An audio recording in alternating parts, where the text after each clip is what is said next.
I woke up from a 6-month coma to find tiki torches on my private dock. Let me repeat that. Tiki torches.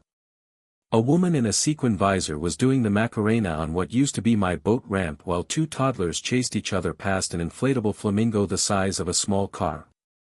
The sound of a margarita blender screamed like a jet engine across what was supposed to be my peaceful lake. A massive banner stretched between 2 palm trees that definitely weren't there before proclaimed, Lake Harrison Annual Luau, sponsored by the HOA. I sat there in my wheelchair, fresh from the hospital with my discharge papers still in my lap, wondering if maybe I was still in the coma. My name is David Riverside, and 6 months ago, I owned a private lake. The deed said so, the property survey said so. The no trespassing signs I had posted every 20 feet around the perimeter said so. But apparently, while I was unconscious in Mercy General Hospital, our HOA president, Patricia Golding, decided that legal documents were more like suggestions than actual binding contracts. Let me back up and explain how a simple allergic reaction to pine nuts at a farmer's market led to the most insane property dispute in the history of suburban America. I moved to Peaceful Valley specifically because it lived up to its name.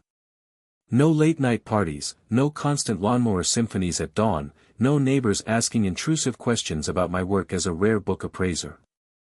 The community had an HOA, sure, but they mostly just made sure people didn't paint their houses neon pink or leave Christmas decorations up until Easter. Patricia Golding had been president for 3 years when my incident happened, and she'd always struck me as the type who color-coded her sock drawer and measured grass height with an actual ruler. The day everything went sideways started normally enough. I'd gone to the Saturday farmers market downtown, grabbed a sample of what I thought was regular pesto, and within minutes, my throat started closing up. The EMTs said I was lucky someone called 911 so fast. What they didn't mention was that while they were loading me into the ambulance, Patricia was already eyeing my lakefront property like a lion stalking a wounded gazelle. According to my neighbor Tom, who filled me in later, she actually smiled as the ambulance pulled away. By week 2 of my coma, Patricia had called an emergency HOA meeting. She stood at the podium in the community center and declared with a straight face that since I was incapacitated and couldn't maintain my property to HOA standards, the association had the right to step in and make improvements.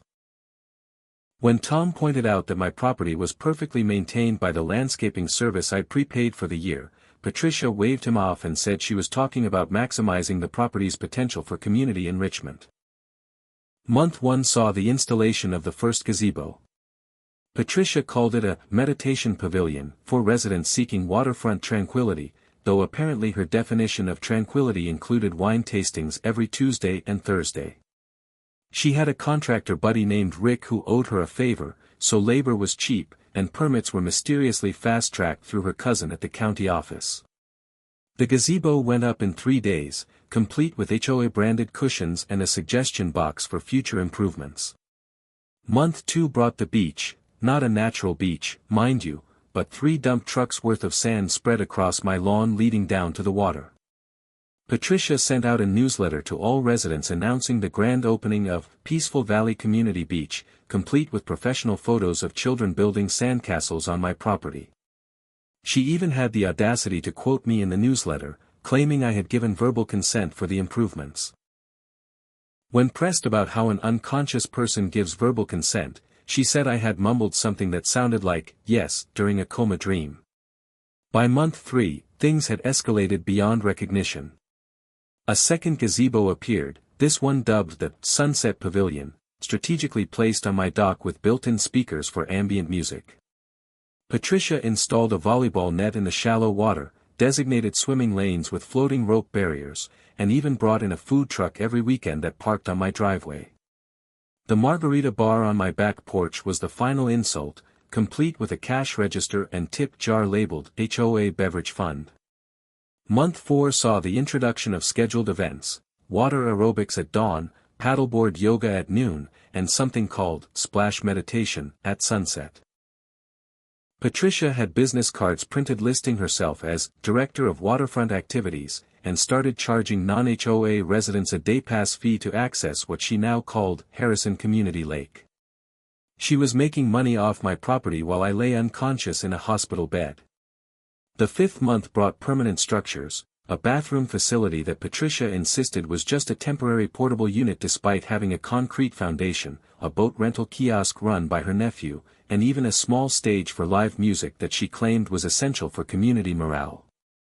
She held a fundraiser concert and raised $12,000 for future lake improvements, none of which would ever make it to my bank account. Month 6 was when things started falling apart for Patricia, though she didn't know it yet. My security system, which had been offline due to a convenient power outage during the initial construction, finally came back online when her foam party machine shorted out the electrical panel. The backup generator kicked in, and suddenly 6 months of footage uploaded to the cloud, crystal clear night vision video of Patricia breaking into my mailbox, spray painting over my private property signs, and at one point trying on my kayak like it was a hat while clearly intoxicated. I discovered all of this on my first day home from the hospital when I was supposed to be recovering quietly. Instead, I was watching a conga line of strangers parade through my backyard while Patricia stood on my dock with a megaphone announcing the day's activities. The rage I felt could have powered a small city. But I didn't yell or make a scene. I simply pulled out my phone and called my attorney, who happened to be my former college roommate and an absolute shark when it came to property law. Marcus Washington arrived within an hour, took one look at the scene, and actually laughed, not a good sign for Patricia. He started taking photos, making notes, and interviewing witnesses.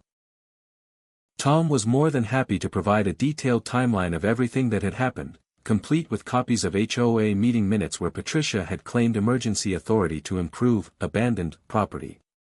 The word abandoned was particularly interesting since I'd been in a coma, not dead, and my mortgage and property taxes were all on autopay.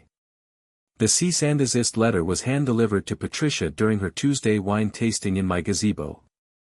She read it, laughed, and told Marcus that possession was 9/10 of the law. Marcus smiled and informed her that criminal trespass, fraud, and destruction of property were 10/10 illegal. He also mentioned that the county assessor would be very interested to know about the unpermitted structures and the commercial enterprise she was running on residentially zoned property. Within 48 hours, code enforcement arrived. They were not amused. The gazebos violated setback requirements. The bathroom facility had no proper septic connection.